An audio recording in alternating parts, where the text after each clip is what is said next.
Mana yo kwizerwa no kwiringirwa. Faithful God, turagushimiye we thank you. ko nta yindi mana imeze nkawe. No other God like you. Ni wowe mbaraga zacu, You are our power, ibyiringiro byacu, our amahoro hope yacu. and our peace. Nta rindi shyanga rifite imana. No other nation with God. Imana ifite imbaraga nkawe twizeye. God with power like our God we Muri iki believe. gitondo cyo kuwa kane, In this very morning of Thursday, turagushimira we thank you ubwo abantu bicaye baduteze amatwi. for your people who are sat listening us. Aho umuntu wese ari, Everybody where he is. yaba abari mu modoka, abari mu kazi, abari mu nzira bagenda, abari mu rugo bicaye bumva ijambo ryawe. Those in the car, those in the road passing, those in the office listening your word. Reka ubahe umugisha wawe Bless them. mu izina rya Yesu. In the name of Turi Jesus. imbere y'amaso yawe We are Kristo. before your eyes, Christ. Turagusaba ngo umwuka wera We ask the Holy aze Spirit, abane natwe come and be with muri uyu us mwanya tugiye kuganira in ijambo this ryawe, moment to share your word, asobanure buri kimwe cyose. explaining everything. Mwami Imana yacu yo mu ijuru, Lord our God in the ntabwo ari heaven, twebwe tuvuga let iby'ubwenge it bwacu not gusa, be us with our ahubwo wisdom, tuvuge dushorewe n'umwuka but wera, speak according to your uko spirit, ijambo ryawe ribivuga. as your word says. Abakera bavugaga ijambo ryawe The ancient time they speak your kandi word, bakarivuga bashorewe n'umwuka and wera. they speak accompanied by Natwe the Holy Spirit. turagusabye mwuka wera And we ask you, Holy kugira ngo Spirit, uzubane to natwe, be with us, kuko uri isezerano because you are a ryacu. promise, our Igihe promise. Kristo yavuze ngo uzabana natwe, Christ say you will be with uzagendana us, natwe, you will walk with us, uzadufasha muri you will byose, help us with everything, uzatugira inama. you will advise Ndagusabye ngo us. uze utugire inama muri iri I jambo ask ryawe, you to advise us kandi in your word. udufashe kumva Help us to icyo understand ushaka kuvugana natwe what you want to speak mu with izina rya us. Yesu Kristo. In the name of Jesus Amen. Christ. Amen. Amen. Haleluya. Hallelujah. Reka dusome ijambo ry'Imana Let's read the word of God usanga mu gitabo cy'itangiriro from the book of Genesis, ibice 26, chapter 26, turasoma duhereye ku murongo waho w'icumi, from verse 10. hanyuma turagarukira ku murongo wa turahera ku murongo wa 12 turageza ku murongo wa 22 aho ngaho. From verse 12 up to 22. Reka dusome mu izina rya Yesu Kristo. Biravuga ngo Isaka abiba muri icyo gihugu, muri uwo mwaka yeza ibiruta inshuro 100, Uwiteka amuha umugisha. Uwo mugabo aba umukire, agenda arushaho ageza aho yabereye umukire cyane. Yari afite imikumbi n'amashyo n'abagaragu be benshi, atera Abafilisitiya ishyari.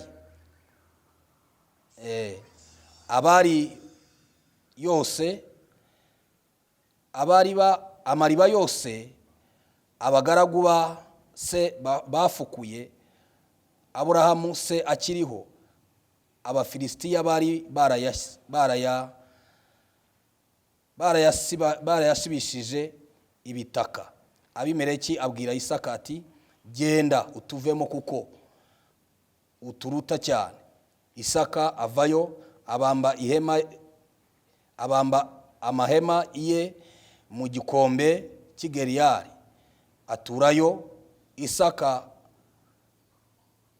asibuza amariba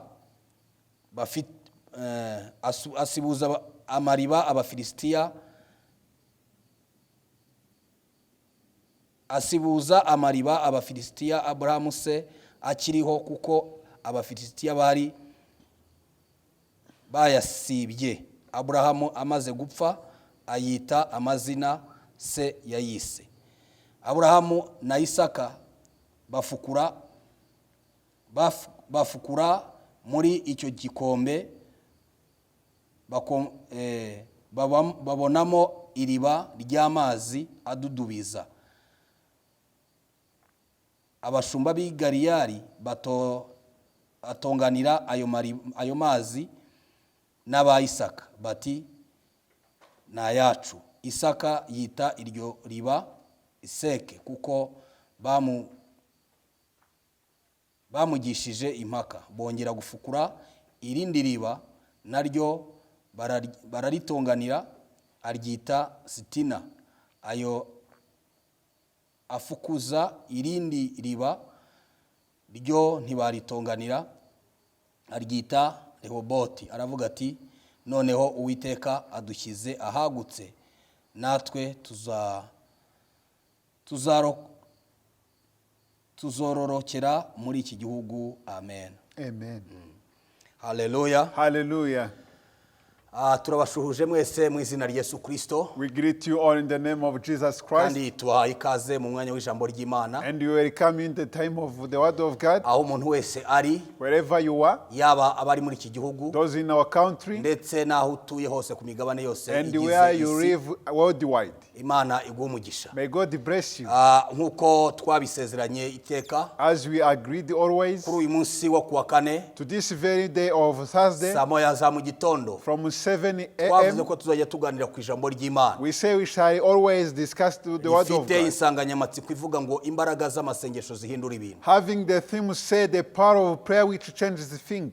Kandi ndabashimira And I thank you uburyo mugikomeza kumva iri jambo ry'Imana, the way you keep on listening the word kandi of God, mugakora igikorwa kivuga butumwa, and you do the evangelical act, mukaripostinga ku mbuga zanyu cyangwa ku ma telefone yanyu, of posting it on your phone platforms, mugasharinga na bagenzi banyu nabo bakumva ijambo ry'Imana. and you keep on sharing it to your fellow Ndababwiza ukuri friends. yuko Imana itazigera ibasiga mwenyine. Truly I tell you, God will not leave you alone. Imana yo mu ijuru izabana nawe, God will be with you, kandi Imana izabashyigikira, and He will support kandi you. Imana izita ku mirimo yanyu mwakoze. God will care upon your work you are Nk'uko doing. Bibiliya ibivuga neza, As the Bible says, iravuga ngo kuri mwebwe He said, for you mwahinduriye abantu benshi ku bukiranutsi, who transform many to umunsi umwe righteousness, muzarabagirana nk'inyenyeri, one day you will shine like iyo stars, nyenyeri yo mu ruturutu. the morning star. Haleluya. Hallelujah. Rero niba urimo gukora aka kazi k'Imana yaguhaye, So if you are doing this God's job ko kuganira ijambo ry'Imana ukarisangiza bagenzi bawe, of sharing the word of God to your friends, ndabizi neza yuko nihagira umuntu ijambo rikoraho agahinduka, I know if this word will touch someone and be changed, ntabwo uzabura kubona ingero z'ibyo wakoreye. surely you will have a reward of what you have done. Nk'uko umuririmbyi yaririmbye avuga ngo nta muntu n'umwe uzabura ingero, nta muntu uzabura ibihembo bihwanye n'ibyo yakoze. As the singer sang said, there is no one who will not have the reward according to his work. Niba hari usangije ijambo ry'Imana, If you share the word of God to someone, bikazamuhindura, and you will transform him, bikazamuhindura uwo ashaka kubaho, and you will transform him someone who wants to uwo be, Imana ishaka kwabaho, who God wants him to be, warabigizemo uruhare. and you have your share. Ndakubwiza ukuri, Truly I tell you, ntabwo Imana izareka kuguhembera igikorwa God wakoze. will not forsake you.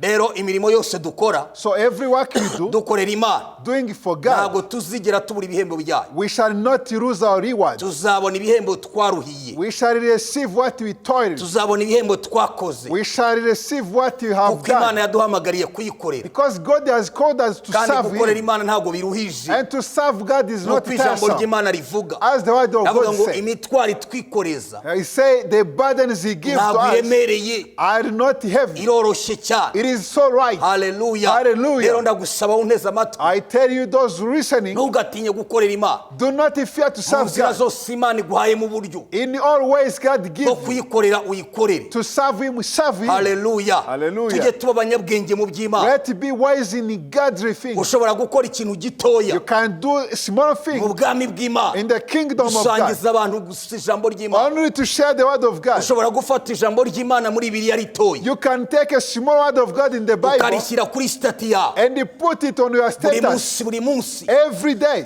Abantu bakareba stati yawe, People can see our bagasangaho ijambo status ry'Imana, and they find the word of Bibiliya God, rihumuriza imitima yabo, which are comforting rimwe their hearts, rikiza imitima yabo. which heals their hearts. Ntihazabura uzabohoka. There is someone who will be Imana delivered. izaguhembera iyo mirimo yose God ukora. will reward you those work you are doing. Haleluya. Igihe Hallelujah. kimwe gusa Once upon Imana time, izakwibuka, God will remember you, ivuga ati cya gihe and He will say the other time, wahoraga ugira icyo ukora, always you did something, uhindura imitima y'abantu, changing the hearts of. narabibonaga. I saw it. Ngwino wicare iburyo bwa Come and data, sit on the ngwino right wicare hand. iburyo bwanjye, Sit on my right ngwino hand. ucire imanza Come abantu. and judge to people. Haleluya. Hallelujah. Kubera ko wakoze ibikorwa by'Imana. Because you did the work of God. Rero bene data nshuti z'Imana So muduteze amatwi, brethren and friends of God who are ndabasaba ngo listening, ntimugacike intege I ask you, do not mu be byerekeranye no discouraged gukorera Imana. in the serving of Ntabwo God. uzi icyo Imana You izakora ku don't buzima know what what God will do upon your life. ntabwo uzaho imana You izagutabara, don't know where God will rescue you. ntabwo uzaho imana izagukorera You ibitangaza, don't know why God will do miracle kubera ko for you. imana yadushyizeho Because God established kugira ngo us dukize imitima to y'abantu, heal the hearts of kandi ntabwo ari wowe and you uyikiza, are not the one to heal. ni Kristo uri inyuma y'ijambo There vuga is Christ accompanying your kugira ngo heart agende akora ibitangaza. to do the miracles. Ni umwuka wera It winjira is the Holy Spirit who akagenda akomora enter ibikomere by'abantu. and heals the wounds of people. Cyumweru gishize nakiriye message Last week I received a message y'umuntu umwe nari nohereje ijambo ry'Imana, from someone I sent to the word of nawe God. arongera anyohereza message And again he replied the message. arambwira ngo iri jambo rinkuye ahantu hakomeye, He said this word took me from my numvaga hard place. umutima wanjye ucitse intege, My heart was so discouraged. numvaga umutima wanjye wihebye, My heart was so losing its hope. numvaga imana yarayangiye kure I felt God away from kubera me. ibibazo nari mfite, numvaga itakinyumva, Because of my problem I had ariko not God. ijambo ringaruyemo By ibyiringiro, the word restores faith in ijambo me. ringaruyemo imbaraga. The word restores Uyu power munsi in me. numva nkomeye, Today I feel numva strong. nongeye kwizera imbaraga I feel z'Imana. to hope in the power of God. Haleluya. Hallelujah.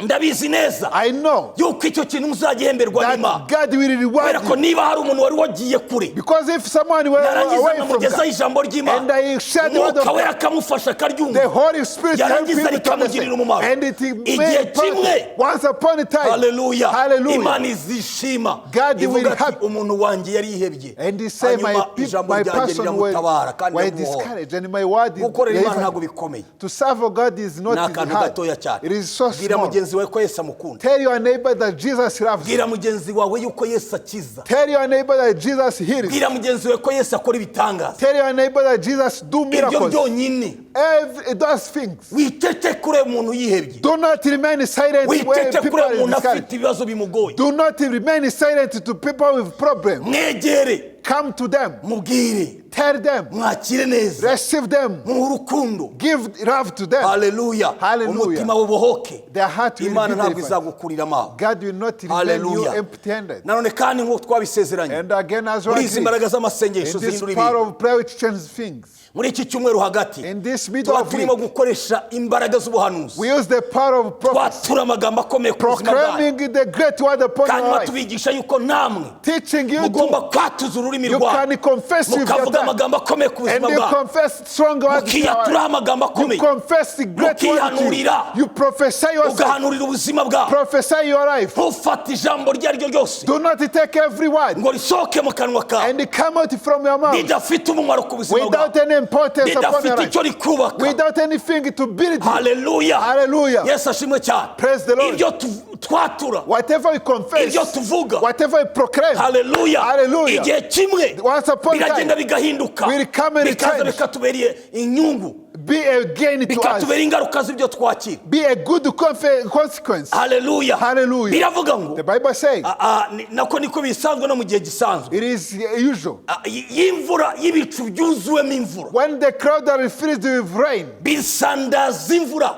they put down the Iyo rain. byuzuyemo imvura mu kirere, When the rain is in the crowd, ibyo bicu bisandaza imvura, those crowd surrounds the rain. imvura ikaza ku isi. A rain come to the earth. Haleluya. Hallelujah. Reka rero nkubwire, Let me tell you, nawe ibyo uhora watura, whatever you uyu proclaim, munsi urakwatura ibintu bikomeye ku buzima today you bwawe, can confess the ukabona great ntabwo thing urimo upon your kubibona, life, and you cannot see ejo them. ukatura ibindi Tomorrow you can confess bikomeye ku others, buzima bwawe, which are great. ukabona You n'ibigaragara. cannot see them. Haleluya. Hallelujah. Ukibaza, And you ask rimwe yourself, n'abantu bakagutekerezaho, and sometimes bamwe people bakakwita discourage. umusazi, They call you a abandi man. bakagira ngo nta bwenge ufite, Others say you are out of your mind. ariko biba bimeze nk'ibicu But it is like crowds birirundanya, which are gathering. ejo bikirundanya, And then tomorrow they ukwezi gathering. kumwe bikirundanya, Another month they amezi abiri gathering. bikirundanya, 2 months they gathering. ariko byagera mu kwezi kwa cyenda And in bikagusha September, imvura, they bring down the byagera mu rain. kwezi kwa gatatu And in March, bikagusha imvura, the rain fall. ariko biba byarundanyije igihe. And they gather for a Amagambo short time. twatura meza The ku buzima word you bwacu proclaim upon your life,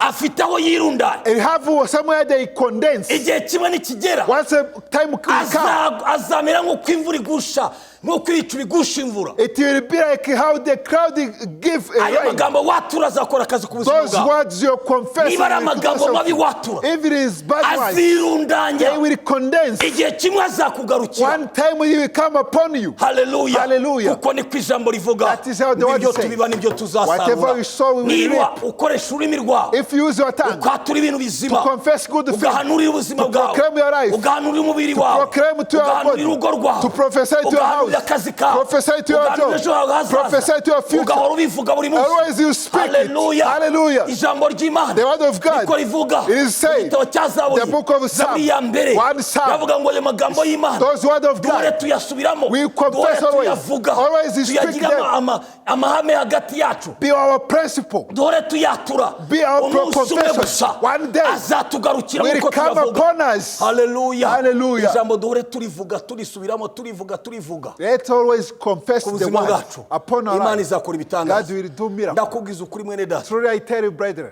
ibi bintu tubamo these things byo we live, gusenga, of praying, byo kwakira iby'Imana, of receiving ntabwo God's birangira things, nk'uko tubizi. it is not Igihe finished there. kimwe kiragera, A time kandi comes, mwebwe muri mwebwe and for harimo you, abantu bafite ubuhamya. there are people who have Ibyo Imana yagiye testimony. ivuga ku buzima bwawe, What God spoke ibyo upon wagiye you, bakwatura, what they ibyo proclaim wagiye to you, watura, what you ibyo wagiye proclaim, usaba Imana, what you hari igihe confess. cyageze Imana The irabishyikiza, time come and God support it. irabikora. Did it. Uyu munsi Today. wongere watura ibintu, Again you confess wongere again. wature, Again you confess. witinya ku Do cyatuye not be ntukibone, afraid to confess. witinya ku cyatuye ejo bundi Do ntukibone. not afraid to confess. You will not Birirundanya. fail. It condenses. Igihe kimwe Once upon a bizakumanukira time will kuko come to you wabyatuye. as you confess. Hallelujah. Hallelujah. Byongere bigaruke ku buzima bwawe. Again will come upon your life. Yesu ashimwe cyane. Praise the Lord. Imana ibahe umugisha cyane. God bless you. Ijambo ry'Imana twaganiriye muri uyu munsi, The word of God you said iryo today, turangije gusoma, which we read.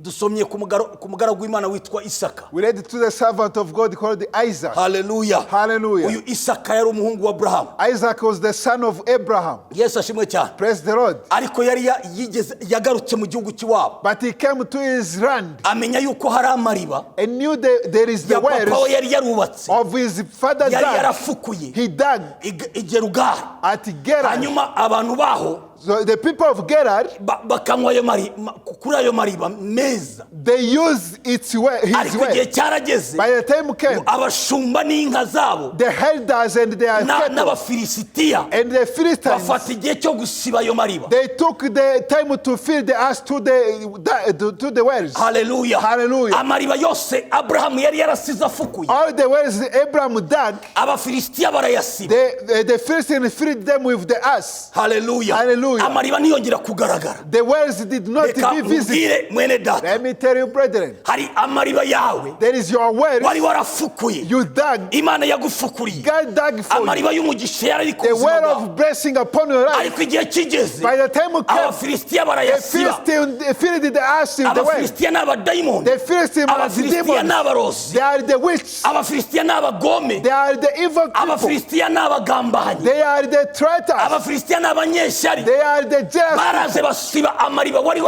come warafukuye, and fill the earth your wells, hanyuma wisanga utakiri muri wa mwana. and you find yourself not Yesu positioned ashimwe there. cyane. Hallelujah. Hallelujah. Hallelujah. Sinzi amariba yawe yasibaga, I don't know your wells which are filled the wowe niwe earth. uzi ibyawe, You are the one who knows njyewe your nzi things. ibyanjye nawe uzi I ibyawe. know mine is, and you know yours. Hallelujah. Hallelujah. Aya yari amariba Abrahamu yari yarafukuye, Those are the wells Abraham dug. yari amariba yafukuye, They are the wells he amariba dug. meza Good wells adudubiza amazi, which springs ahindura water, ubuzima bw'abantu. which changes the Ariko igihe life of kigeze, people. By the time of ayo came, mariba abafilisitiya they barayasiba, fill them with the ash.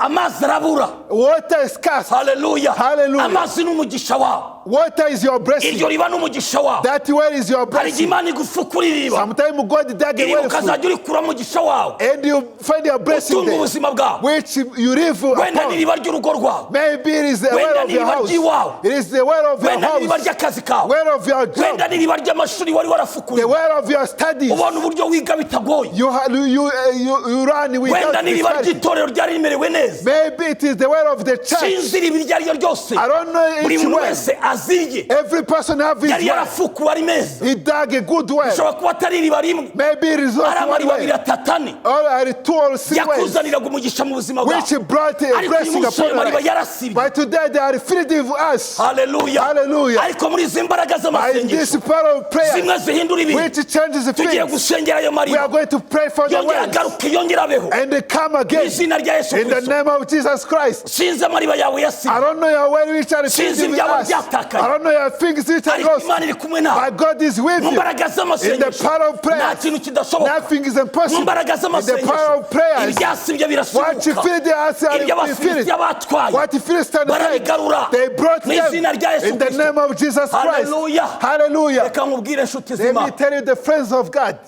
Imana yacu Our God ni Imana yo kwizerwa, is a faithful ni Imana God. y'imbaraga, Is God with ni power. Imana ifite It ubushobozi, is God with ni Imana authority. ikora ibirenze ibyo Is dutekereza, God which do what is against ibyo tubona n'ibyo twibwira, what you say, ibyo what you tuvuga n'ibyo imagine, tugambira. what you speak and we think. Imana yacu iri hejuru ya Our byose. God is above all. Wicika intege. Do not be Ni irihe discouraged. riba ryawe ryasibye? What is your well which is Ni filled with ni us? akahe kariba Imana yari yaragufukuriye, What is the well God dig ariko for uyu you? munsi ukabona karasibye, And today you see it is filled with us. kasibwe n'abantu Filled with us by people. runaka wowe uzi, For you, you know. kasibwe n'abadayimoni The demons. runaka wowe uzi, For you, you know. inzira byanyuze murayizi, You know the way it comes. ariko muri izi mbaraga By z'amasengesho this power of prayers, Imana ibasha gusibura izo nzira. God can make the well again Hallelujah. live. Imana ibasha gusibura iryo riba ryawe, God can make your well again rikongera live. rikadudubiza amazi. And the water spring from Ndibuka it. igihe kimwe I remember one mu gitabo time cy'abami ba in the mbere, book of 1 Kings, ibice byaho ni 2:19. chapter 2, verse 19. Hallelujah. Hallelujah.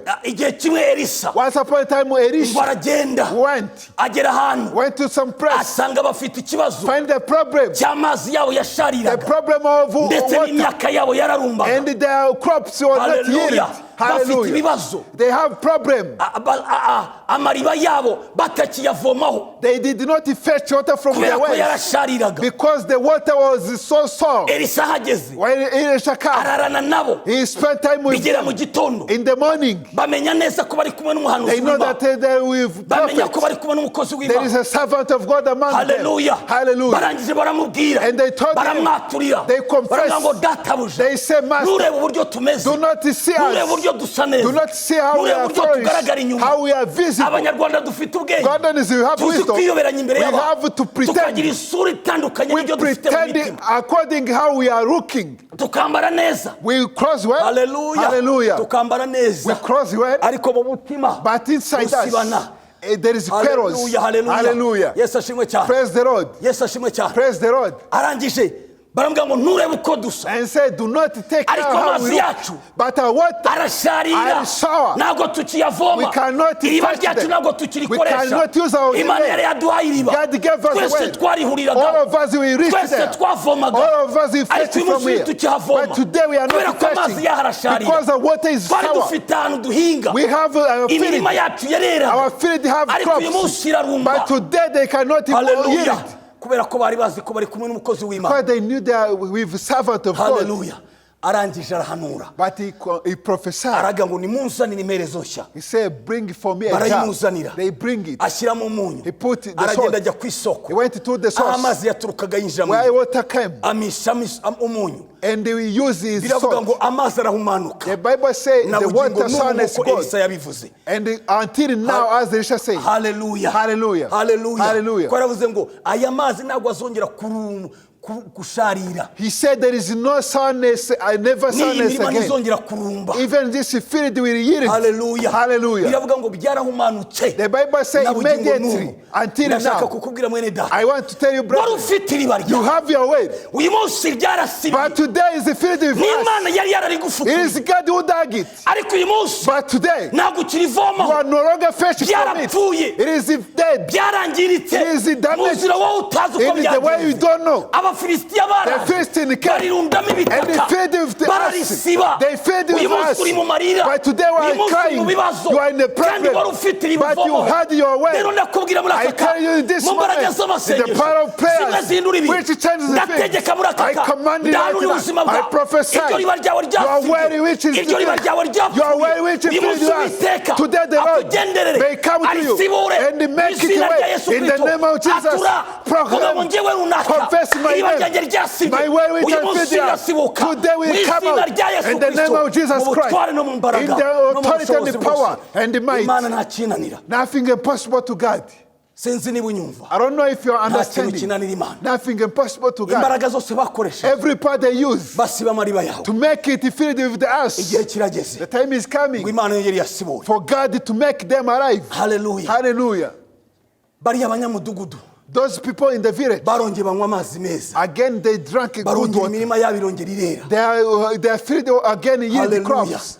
sinzi amasoko yawe yasibye I don't know your fountains which are no longer working. niba ari mu buryo bw'umwuka amasoko yawe yasibye If in the spiritual way, uyu munsi asibuke today your niba mu buryo bwo fountain come. gukiranuka If it is in righteousness, amasoko yawe yasibye your uyu sources munsi yongera asibuke again be alive. mu izina rya Yesu In the name Kristo of Jesus. imana ikora igitangaza ku May buzima God bwawe perform a miracle upon your life. aho wamaze kudohokerwa Wherever you are discouraged, aho wamaze gucika intege wherever you backslide, wamaze kubivamo you reject it. wumva no gusenga You utakibishaka say you are no longer what to pray. imigezi yawe yarasibye Your rivers are now no longer alive. haleluya ntabwo ikidudubiza It is no longer umunezero springing. w'agakiza ntukidudubiza mu The mutima joy wawe of salvation is no mu longer mbaraga springing. z'amasengesho In the power of imana prayer, igusubiza ibihe may byawe God restore your ibihe good byawe moments. bya mbere Your good moments, byafukuwe your n'abakera ancient moments, byafukuwe na aburahamu which are dug by byafukuwe na Abraham, isaka dug by Isaac, byafukuwe dug na by dawidi David. haleluya Hallelujah. abo ngabo Those people, ibyo byose bafukuye everything they did, umunezero w'imana the joy of God, byongere bigaruke kuri wowe again come to your life. ibyafukuwe n'intumwa Watch dug by byongere the bigaruke mu apostles, buzima bwawe come to your life. ibyafukuwe Watch n'abahanuzi dug by the byongere bigaruke mu prophets, buzima come bwawe to your life. uyu munsi waradohokewe Today you have ibyawe discouraged. byakuvuyemo Your finger has ariko mu taken mbaraga by the z'amasengesho power of prayer. ugarurirwe ubuzima mu The izina rya finger Yesu may be restored. ugarurirwe ubuzima The life restored. ugarurirwe kubaho Living mu may izina restored. rya Yesu In the name of Kristo Jesus. ati yakongera kubaho Receive to live ati again. yakongera kudubizwa Receive to speak n'amazi again. y'ubugingo mu The mutima wawe water of life in your heart. haleluya Hallelujah. ni iki cyakunamuye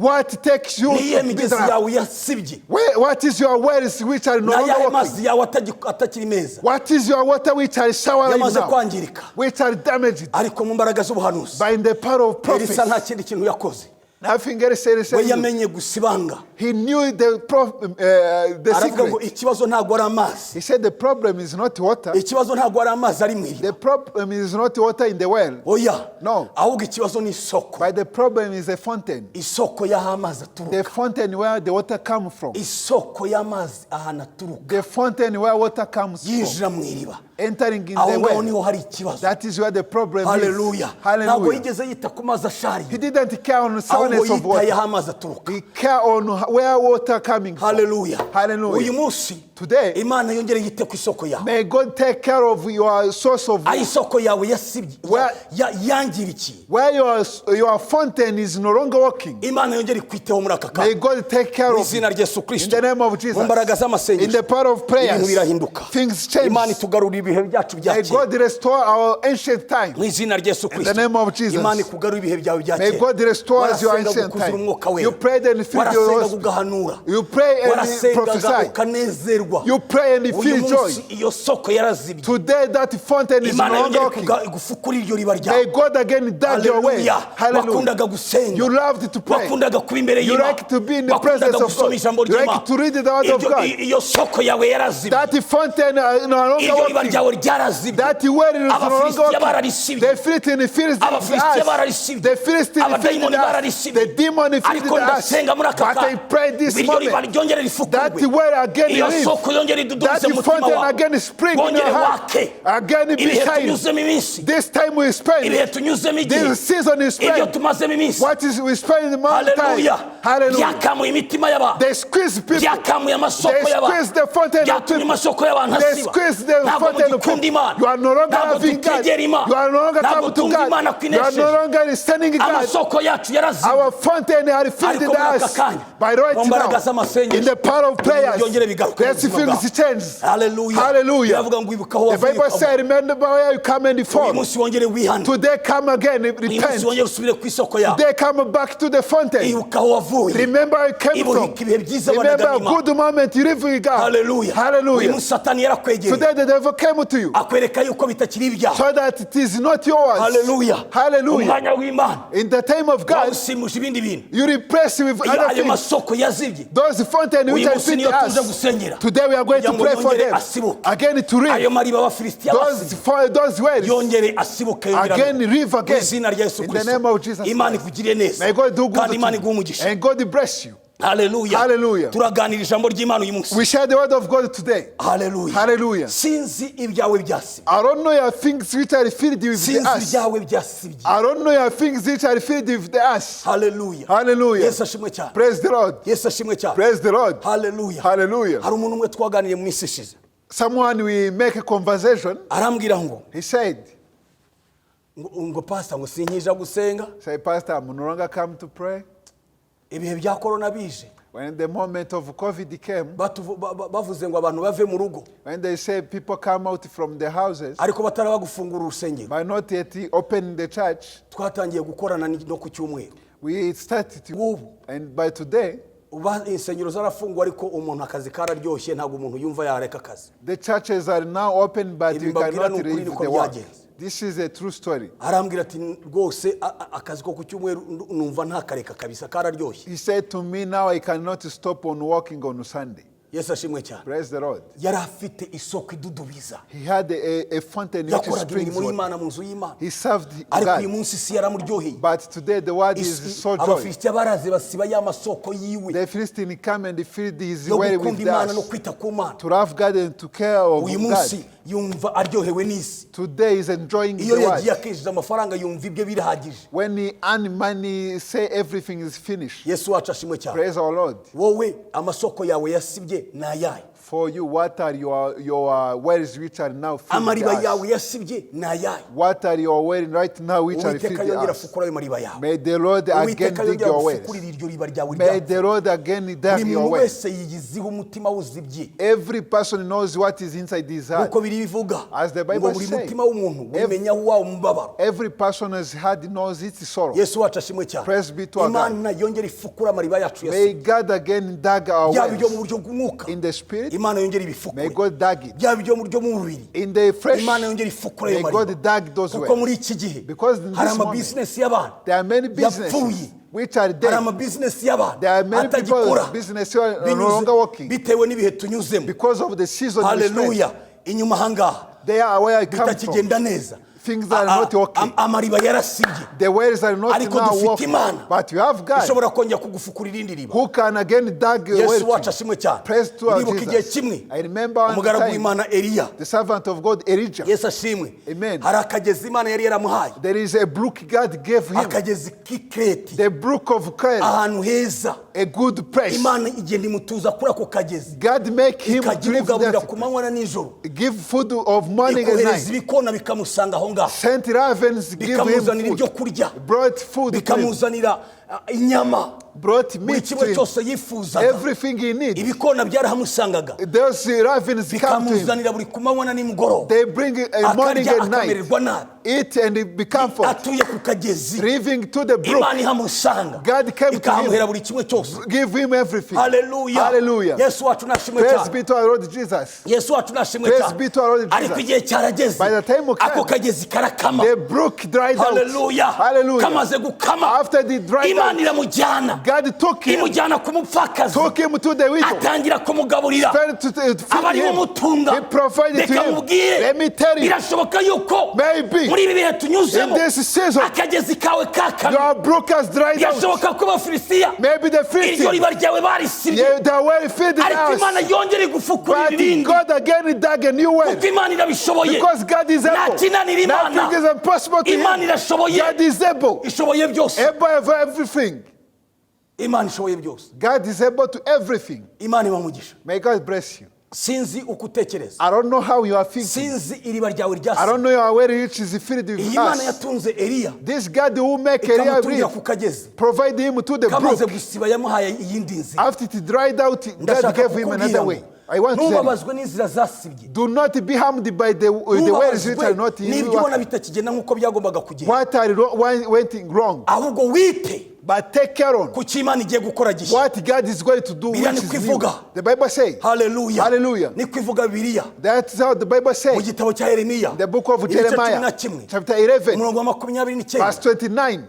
Imana iravuga ngo, The Bible says. haleluya, Hallelujah. uyu munsi noneho Today, ndakora ikintu I gishya. am going to do a new Mbese thing. ko kigiye kwaduka It is none. going to spring Ntabwo out. You muzakimenya. will not know it. Haleluya. Hallelujah. Imana irakora ikintu gishya. God is going to do Imana a new- iragufukurira irindi riba. God is going to do Iriba a new rishya. way. A new way. Mbese ko rigiye kwaduka. It's going to ko spring bigiye out. kwaduka ku buzima bwawe. Behold, it's going to Mbese spring ntuzabimenya. out. You will not know it. Witinya. Do not be Nubwo afraid. iriba rimwe rizibye. No one where is Imana in the ifite eyes. ayandi mayira God afukura have ku many buzima bwawe. ways upon your life. Nubwo boss yakwirukanye. Your boss has nubwo tested you. bakubwiye ko God utakibonga. they fired you. ariko Imana yamaze But gufukurira God iriba. has dug a new Imana way. yamaze gutegura God has ikindi gihe. prepared a new season. Witinya. Do not be Menya afraid. ko Imana ishobora No, byose. God is nyuma able. y'uko bimwe bisiba. After everything Imana iba has yateguye finished, ibindi. God has prepared nyuma new y'uko bimwe things. bipfa. After something is Imana iba right, yazuye ibindi. God resurrected new Raboshe things. ketenega. Ndavugana nawe Hallelujah. neza I'm amatwi muri aka speaking kanya. with you right now. N'iki cyawe cyasibye. What is has dried out? Ni irihe ryawe riba ryawe What is ryafunze. your way which has filled Imana with yateguye us? ibindi. God has prepared the new thing.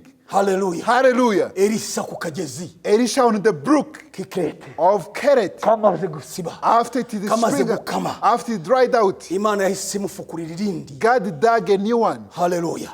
Imana yamweretse iyindi nzira. God showed him a new way. Ntugatinye ibipfuye. Do not be afraid of what Ntugatinye is ibirangiye uyu dead. munsi. What is finished today. Imana yateguye ibindi. God has prepared the new biruta thing, ibyo wibwira n'ibyo which utekereza. are greater than what you are Kandi thinking, byose ni byiza kuri wowe. and it is good to you. Ntukabeho wihebye. Do not live in Ibipfuye uyu misery. munsi. What is dead today? Menya neza Know that yuko hari iyindi nzira that y'Imana. there is another way Icyo tomorrow. usabwa gusa. What is Nuko required umutima wawe udacika it intege. is your heart to be Hallelujah. discouraged, Ni ukwiringira Imana. to believe in Mbese God. Yesu mufitiye icyizere. Do you have hope in Jesus? Ufite Imana icyizere. Do you have mu buzima hope in bwawe. God in your life? Wizeye Imana ishobora Do you byose. believe God Wizeye Almighty? Imana ikora ibirenze ibyo umwana wa muntu akora. Do you believe God who do what is Hallelujah. exceeding? Ni ayahe mariba yawe yasibye? What are your way which are filled Ni with ayahe mariba us? yawe yapfuye? What are your way which are dead? Imana igufitiye iyindi nzira. God have a new way. Hallelujah. Hallelujah. Yesu wacu ashimwe cyane. Praise be to our Lord Umuntu wigeze Jesus. kutuganiriza. One person talked to us. Nararikunze iryo jambo. I liked the word. Aravuga ngo Imana ifunze urugi. He said when God closed one door, Ibigiye gufungura porotayi he yose. was about to open a new gate. Hallelujah. Hallelujah. Hallelujah. Hallelujah. Wibabazwa n'ako kugi gafunzwe. Do not be harmed by the door. Ahubwo menya yuko Imana igiye kugufungurira porotayi. Know that the whole gate is going to be open. Iyo umuntu aje ku gipangu cy'umuntu When a person comes to someone's aje gate, n'amaguru coming by walking, bamufungurira kugi gatoya they k'inzu. open a small door. Ariko iyo haje imodoka But when the car bakuraho comes, porotayi yose the whole gate is open. akinjira. And the Ndashaka car, kukubwira I ngo want to tell you, ako kariba kawe uzi ko that kafunze, small one which is uzi dead, ko kasibwe. which is filled with us. Witinya. Do not be Imana afraid. igiye kugufukurira God is amariba going to menshi dig new wells, atandukanye n'ayo which wibwira. are different from what you are Yesu wacu thinking. ashimwe cyane. Praise be to our Lord Jesus. Biravuga mu gitabo cya aho twasomaga The Bible says where we read, murongo waho wa 19. from verse 19. Hallelujah. Hallelujah. Abagaragu ba Isaka bafukura muri icyo gikombe babonamo iriba ry'amazi adudubiza. Hallelujah. Hallelujah. Bafukura mu iriba. They dug a well. Babonamo They saw iriba a well ry'amazi adudubiza. of springing water. Yesu wacu ashimwe cyane. Praise be to God. Reka nkubwire. Hallelujah. Hari amariba There is a wells wowe utazi ko nahari. for you, you don't know. Ndibuka igihe kimwe. Once upon a time, I remember. Hallelujah. Hallelujah. Uyu mugore wa Abraham. Abraham's wife, Uyu babyaranye. that wife Witwa Hagar. called Hagar. Hallelujah. Hallelujah. Igihe kimwe Once upon a time, Imana yaramusanze. God came to her Umugore we amaze kurakara. after the woman was Aramubwira filled with ngo anger. irukana uyu mugore iyi nsoreke n'umwana wayo. He says, sent this harlot with his son. Uyu mugore aragenda Hagar. Hagar went out. baramwirukana. They chased her. Aburahamu yafashe agacuma Abraham take a jar kari karimo amazi filled with ngo water, afata n'umutsima and he took a bread. abihereza Hagari He gave to Hagar n'umwana we, and his son. baragenda They went out. bajya mu butayu. They went to the banywa wilderness. y'amazi, They drank barya wa water. mutsima. They ate the bread. Igihe kigeze A time came. umutsima urashira, The bread amazi finished. arashira. The water finished. Hallelujah. Hallelujah. umwana yicwa n'inzara, And the son is umwana thirst. yicwa n'inyota mu The butayu. son thirst. Hallelujah. Hallelujah. Yesu wacu ashimwe cyane. Praise to our Jesus. babura uko babigenza. Nothing they can do. Hagari afata igihe Hagar take time. atangira gusenga. Start to pray. Hallelujah. Hallelujah. ndashaka kubibutsa ko turi mu mbaraga I want to z'amasengesho, remind that we are in the zimwe power of prayer, zigaragaza ibitagaragara, which reveals what zimwe is zihindura hidden, ibintu, which changes the zimwe things, zifungura inzira which twabonaga ko opens zidahari. the ways. Hallelujah. Hallelujah. Hagari arasenga. Hagar prayed. birevuga ngo yatandukanye n'umwana The we, Bible says she aramufata separated amuryamisha the ahantu. child. He raised the son aravuga ati ngo ahantu yamurebaga where she looked, nawe aragenda ajya ahantu amwitegeye, and she went to abona another umwana corner. asigaje amazuba ngo apfe. So the son was about to die. Hallelujah. Hallelujah. arangije arasenga, And she prayed. aratakamba, She cried out. aravuga ngo mana ya She Aburahamu, said, Lord of Abraham, uyu munsi ndashaka kuntabara, today I want you to uyu rescue munsi me. ndashaka kunyibuka. I want you to remember Yinginga me. Imana. Inquire God. ndakwibutsa ko turi mu mbaraga I z'amasengesho. tell you, you are in the power of prayer. iyo umuntu ahuye n'ibimugerageje, When you face with iyo umuntu ahuye trials, n'ibintu bikomeye ku when you buzima face bwe, with great things, agatakambira Imana, you cried out to Imana God. iragenda igahindura amateka y'ubuzima bwe. God changed the history of life. sinzi biguteye ubwoba, I don't know what is sinzi present. ibyo unyuzemo, I don't know what you are ariko passing ndakugira through. inama But I give you yuko an ukwiriye advice. gufata umwanya wo gusenga. Take a time to pray. wirira, Do not cry. wirira, Do not cry. wibwira abantu Do not tell people imibabaro yawe, your sorrow. ahubwo genda ubibwire Yesu. Tell it to Jesus. Hallelujah. Hallelujah. Uririmbyi yaravuze ngo The singer said, bibwire Yesu, tell it to niwe Jesus. mwami uhebuje He is byose. the greatest Lord. Hallelujah. Hallelujah. imitwaro yawe yose Your burden is imwikoreze, carried to him. kubera ko yita kuri He is the wowe. one who carries to you. Hallelujah. Hallelujah. Hagari abona ko nta kindi kintu cyo Hagar gukora, saw nothing to do. abona ko nta bundi He buryo, saw no any way. aragenda ajya imbere y'Imana, Went before God. arasenga, She prayed. aringinga, Inquired. yinginga Imana. Inquired to God. Imana ibwira Hagari, God said to ngo iki Hagar, gitumurira, why are you cried out? aramubwira ngo dore, He said, look. dore iriba. Look the way. Hallelujah. Hallelujah. Hagari yari amaze iminsi myinshi Hagar spent n'umwana we 90. bazenguruka aho hantu, And the son is ariko iriba ntabwo bari bararibonye. They didn't saw the way. Hallelujah. Hallelujah. witinya rero, Do not be Imana afraid. igiye kukwereka iriba, God is going to show kandi you a ntabwo way. riri kure yawe, It is not riri far aho from ngaho you. uri. It is near for you. ntugire ngo rizava kure yawe, It will not come ntugire ngo far. bizava iyo It will not come aho far. ngaho uri, Where you aho are, wicaye, where you are aho sitting, umaze igihe, where you spend muri ibyo time, ngibyo ukora, in the things ni you Imana igiye are, gufukuramo iri God is riba, going to dig a kandi well. riri aho ngaho iruhande It rwawe. is near you. Yesu ashimwe cyane. Praise the Lord. Yesu ashimwe cyane. Praise be to the Lord. Imana igufukuriye amariba May yawe, God dig nayo a well, ashaririye yongere iyahumane, which are sour, yongere amere neza, become kuko good. nta kinanira Imana mu gihe Nothing is cyashyizweho. impossible to God. Yesu ashimwe cyane. Amen. Hallelujah. Hallelujah. Ndibuka igihe kimwe I remember us time. abise bari mu butayu, Israel in the barimo wilderness, kugenda moving. muri kino gitabo iki gitabo cyo kubara In the book of Numbers, ku murongo waho wa ibice 15 from verse barimo 15, kugenda walking bajya bava mu Egiputa, from Egypt, bagera mu nzira, walking, bahura n'ibibazo, they face problem, bagira inyota, they face Hallelujah. thirsty. bagera ku iriba, They reached iriba the well, ryitwa Mara, well called basanga Mara. rirasharira, It was sour. bananirwa kunywa They amazi, could not drink kubera ko amazi because yashariraga. water was sour. Aburahamu yitegereje ku ruhande, When nako Mose abonye ku ruhande, When Moses saw abonye aside, igiti, saw the tree, aragitema, and he cut aragenda it, agishyira mu and he mazi, put it to the amazi water. arahumanuka, Water sourness banywa amazi gone, araryoha, and they drank water. Hallelujah. Yesu ashimwe cyane. Praise the Lord. Yesu wacu ashimwe Praise cyane. to the Lord. nubwo iriba ryawe ryashariraga, Though your well is sour, nubwo ubona ari ubusharire though gusa, there is the mu sourness, buzima the birashaririye, well is sour, ariko Imana igiye but kukwereka God is going to show you imbaraga in the z'amasengesho, power of Imana igiye prayers. kukwishurira God is going to reveal igiti to kiri you iruhande the rwawe, good tree near ntugire ngo you. ni kure, It is not ni far. iruhande rwawe It is gusa, near you. Imana igiye God is kugikozamo going gusa, to bring it. ibintu byose bihumanuke. Everything is going Sinzi to be amazi clear. yawe asharira I muri don't iki know gihe, your water which is sinzi sour. ibisharira mu I buzima don't know bwawe, what is sour in ariko Imana you. yongere ihumanure But God is going to take them out. mu izina rya Yesu In Kristo. the name of Jesus. Akira guhumanurwa kw'ibyawe, Receive the sourness. akira Take out. guhumanurwa kw'ibyawe. Receive it. Ndabona hari amariba ahumanuka ku buzima I saw bwawe, the sourness which ndabona take hari amariba out. yawe ahumanuka, I saw the sourness ndabona hari take ibyawe out. byashariraga I byongeye saw the bitterness kuryoha. take out. Hallelujah. Hallelujah. Imana yo mu ijuru ikugire neza, May God of heaven do Imana good to you. igutabare. God rescue you. Hallelujah. Hallelujah. Murongo wa 20, Verse 20. abashumba b'i Gerigari batonganira ayo mazi n'abayisaka. Hallelujah. Bati na yacu.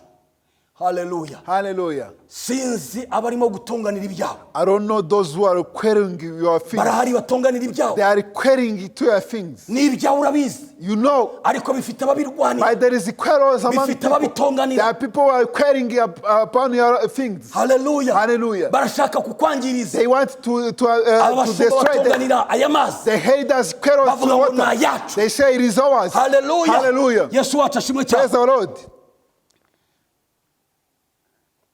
Bati na yacu Isaka yita iryo riba seke kuko bamugishije imaka. Hallelujah. Iryo ngiryo atandukana naryo. He separated with that word called eseke. Hallelujah. Hallelujah. Reka nkubwire. Let me tell you. Wihangana naba. Do not quarrel with Imana igufitiye indi nzira. God has another way. Imana igufitiye indi nzira. God have another way for you. Yesu ashimwe cyane. Praise the Lord. Barongera. Again. Bafukurira indi riba. They dug a new well. Hallelujah. Hallelujah. Bongera gufukurira indi riba. They dug again a new well. Naryo bararitonganira. They quarreled. Aryita Stina. He called it Stina. Stina risobanura ngo urwango. Means hatred. Hallelujah. Hallelujah. Va mu rwango. Come out from hatred. Va mu rwango. Come out from hatred. Do not quarrel with people. Do not have hatred. Because where they want to take. God has prepared another way. Keep on praying. Keep on moving. Keep on thinking what is ahead. God has another way. Hallelujah. Again they dug a new well. Avayo. He came out. Verse 22. Avayo. Came out. Afukurira indi riba. Dig a new well. Iryo ntibaritonganira. They didn't quarrel. Aryita Rehoboth. Called the Rehoboth. Aravuga ati. He said. Noneho. Again. Uwiteka dushize ahagutse. God put us to the wide place. Tuzamukorera muri iki gihugu. And we shall serve him in this land. Hallelujah. Hallelujah. Hallelujah. Wichikinege. Do not be discouraged. Wowe komeza. Keep on moving. Wowe jimbere. Keep on going. Hallelujah. Hallelujah. No geryo riba baritonganira. Where they quarrel. No muri ako kazi batonganira. The job they are quarreling. No muri ibyo byawe babitonganira. The things that they quarrels. Ukabana namigisha bifite. And so there is no blessing. Komeza usenge. Keep on praying. Basigira ibyabo. Leave your things. Irete. Go our side. Tandukana nabo. Separate yourself. Wowe genda usenge. Go and pray. Ndashaka kukwibutsa ko turi mu mbaraga z'amasengesho. To remind you when the power of prayer which changes the things. A prayer person does not pray. And the prayer does not quarrel. The prayer does not quarrel. In the quarrel you separate with them. In the hatred you separate. Keep on moving. Hallelujah. Praise be to Jesus. Do not fight. In the things of God do not fight. In the pressings do not quarrel. In the pressings do not bring hatred. Keep on praying. Keep on praying. There is your Rehoboth. It is waiting for you. After you pass through this. After you reveal your authority. After you reveal your things. After you reveal your prayers. After you reveal not discouraging. God has your Rehoboth. Which is not quarrelsome. Hallelujah. I want to tell you, brethren. God is going to dig your Rehoboth. Your Rehoboth there is no quarrels. God is going to dig your well. A well of blessing. A well which is spring. Bring the fountains. Which there is no quarrels. Which no battles. Which no trials. Which no fighting. Which no people to fight. Which no hatred. Which no whispering and words. God is going to dig for you. Receive your Rehoboth. Receive your Rehoboth. No quarrels. Hallelujah. Receive your Rehoboth.